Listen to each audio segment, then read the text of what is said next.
नमस्कार। देश की तमाम फटाफट खबरों में आपका स्वागत है। खबरों के लिए आपसे निवेदन की यदि आपने हमारे चैनल को सब्सक्राइब नहीं किया तो कृपया करके आपके अपने चैनल को सब्सक्राइब करना ना भूलें। आप सब्सक्राइब करते हैं तो हमें हिम्मत होती है सही और सच्ची खबरें आप तक पहुंचाने की, वरना मीडिया किस तरह से तोड़ मरोड़ के आपको उन खबरों को पेश करता है जो आपसे बिल्कुल ही संबंधित नहीं है।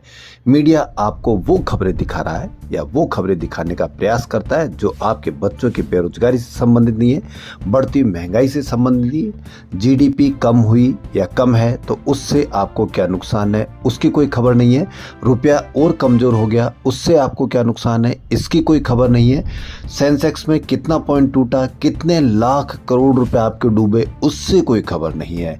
यानी कि मीडिया में अब आपकी कोई खबर नहीं चलती और हो सकता है कि इसको आप भी पसंद नहीं करते कि आपकी कोई खबर चले।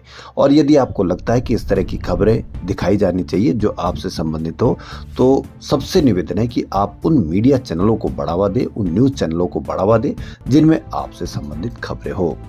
तो क्या है आज की बड़ी खबर? लोकसभा में विपक्ष के नेता राहुल गांधी ने तमिलनाडु के मुख्यमंत्री और डीएम के अध्यक्ष एम.के. स्टालिन को जन्मदिन की हार्दिक शुभकामनाएं दी। वह 72 वर्ष के हो गए हैं। सोशल मीडिया प्लेटफॉर्म एक्स पर राहुल गांधी ने सीएम स्टालिन के नेतृत्व और भारत की विविधता और संवैधानिक मूल्यों को बनाए रखने की प्रतिबद्धता के लिए अपनी प्रशंसा व्यक्त की। एलओपी गांधी ने पोस्ट किया, मेरे भाई और तमिलनाडु के मुख्यमंत्री थिरु एम.के. स्टालिन को जन्मदिन की बहुत बहुत शुभकामनाएं। हम भारत की समृद्ध विविधता, संघीय ढांचे और संवैधानिक मूल्यों को संरक्षित करने की अपनी प्रतिबद्धता में एक साथ खड़े हैं। आपका स्वास्थ्य अच्छा रहे और तमिलनाडु के लोगों की सेवा करने में आपको निरंतर सफलता मिले। मेरे भाई और तमिलनाडु के मुख्यमंत्री, जन्मदिन की बहुत बहुत बधाई। दुनिया के सबसे बड़ी इलेक्ट्रिक व्हीकल यानी मैन्युफैक्चरिंग टेस्ला भारत का अपना पहला शोरूम मुंबई में खोलेगी। जी हां, आप तैयार रहिए, टेस्ला की ईवी आपके लिए तैयार है। यह मुंबई के बांद्रा कुर्ला कॉम्प्लेक्स में होगी। कंपनी ने हाल ही में इसके लिए डील फाइनल की है। प्रॉपर्टी मार्केट के सोर्सेज के अनुसार टेस्ला बीकेसी में एक कॉमर्शियल टावर के ग्राउंड फ्लोर पर 4000 स्क्वायर फीट की जगह ले रही है। यहां वह अपने कार मॉडल्स को शोकेस करेगी और बेचेगी। कंपनी इस जगह के लिए मंथली लीज रेंट के करीब 35 लाख रुपए देगी। यह दैनिक भास्कर की बड़ी खबर है। लीज एग्रीमेंट 5 साल के लिए है। खबर थी कि कंपनी दिल्ली और मुंबई में अपना स्टोर खोलेगी। उम्मीद की जा रही है कि टेस्ला दिल्ली की एरो सिटी कॉम्प्लेक्स में दूसरा शोरूम खोलेगी। सीईओ एलन मस्क ने हाल ही में पीएम मोदी के अमेरिका दौरे में मुलाकात की थी। इसके बाद कंपनी ने भारत में 13 नौकरियों के लिए वैकेंसी भी निकाली है। मुंबई के बीकेसी में शोरूम ओपन करने और भारत में नौकरी के लिए वैकेंसी देने के बाद उम्मीद बढ़ गई कि टेस्ला अप्रैल तक यानी अगले महीने तक आपको भारत में एंट्री ले लेगी और भारत में कारें बेचना शुरू कर देगी। टेस्ला भारत में फिलहाल मैन्युफैक्चरिंग यूनिट नहीं लगाएगी, जो पिछले कई बार इसको लगाने के लिए कहा जाता था। वो जर्मनी के बर्लिन ब्रांडेनबर्ग की गीगा फैक्ट्री में बनी कारें भारत लाएगी। रिपोर्ट्स के अनुसार कंपनियां सबसे किफायती ईवी उतारने की तैयारी। इसकी कीमत $25,000 यानी 21 लाख रुपए हो सकती है। तो तैयार रहिए, किस तरह से आप टेस्ला की ईवी खरीद पाएंगे। दिल्ली में 15 साल और उससे ज्यादा पुराने वाहनों को 31 मार्च से पेट्रोल डीजल नहीं दिया जाएगा। दिल्ली में बढ़ते एयर पोल्यूशन को कंट्रोल करने के लिए दिल्ली सरकार ने एक कदम उठाया है। दिल्ली के पर्यावरण मंत्री मनजिंदर सिंह सिरसा ने कहा कि इस फैसले की जानकारी केंद्रीय पेट्रोलियम मंत्रालय को जल्द दी जाएगी। हम पेट्रोल पंपों पर गैजेट लगा रहे हैं कि जो 15 साल से पुराने वाहनों की पहचान करेंगे। ऐसे वाहनों को पेट्रोल डीजल नहीं दिया जाएगा। अमेरिकी राष्ट्रपति डोनाल्ड ट्रंप, उपराष्ट्रपति जेडी वेंस और यूक्रेन के राष्ट्रपति वोलोदिमीर जेलेंस्की के बीच शुक्रवार रात व्हाइट हाउस में तीखी बहस हो गई।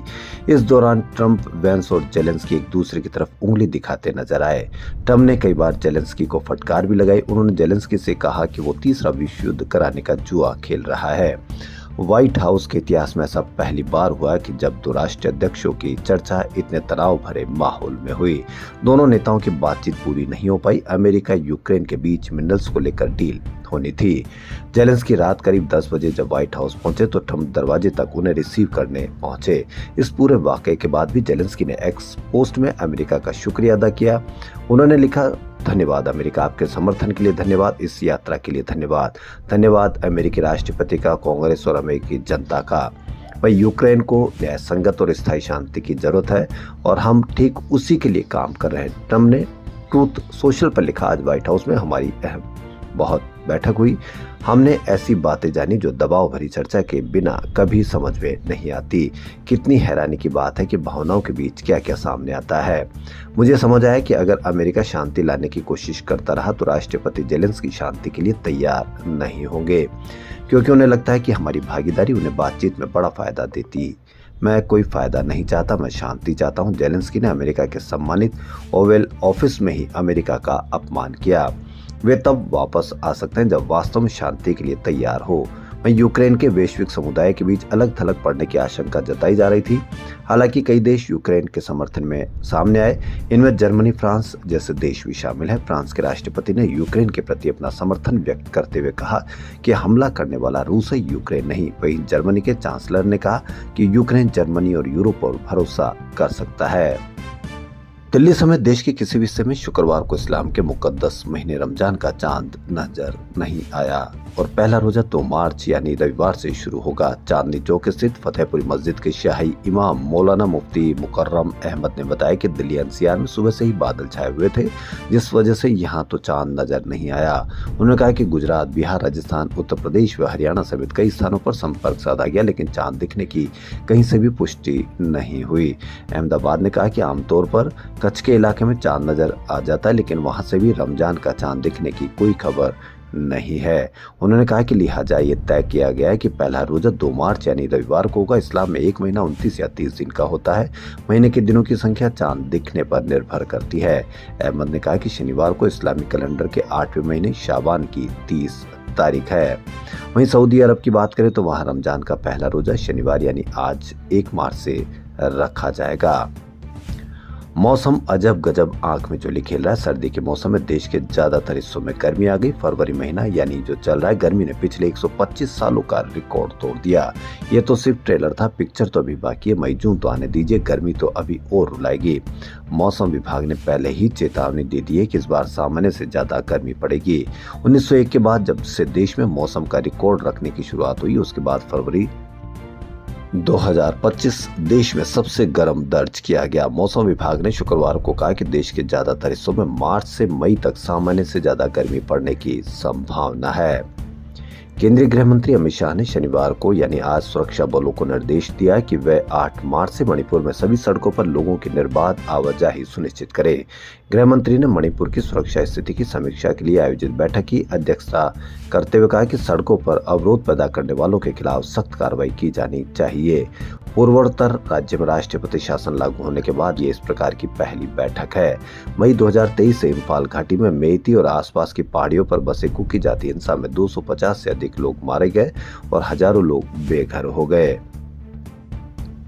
प्रयागराज महाकुंभ मेले में फेमस हुए IITN बाबा के साथ मारपीट की खबर सामने आई है। IITN बाबा ने सोशल मीडिया मंच इंस्टाग्राम पर लाइव आकर अपने साथ हुई आप बीती की कहानी बताई। मिली जानकारी के अनुसार IITN बाबा नोएडा में एक निजी न्यूज चैनल में डिबेट के लिए आए थे। इसी दौरान उनके साथ बदसलूकी और मारपीट हुई, जिसके बाद बाबा पुलिस चौकी के बाहर धरने पर बैठ गए। हालांकि बाद में पुलिस ने उन्हें समझा बुझाकर वापस भेज दिया।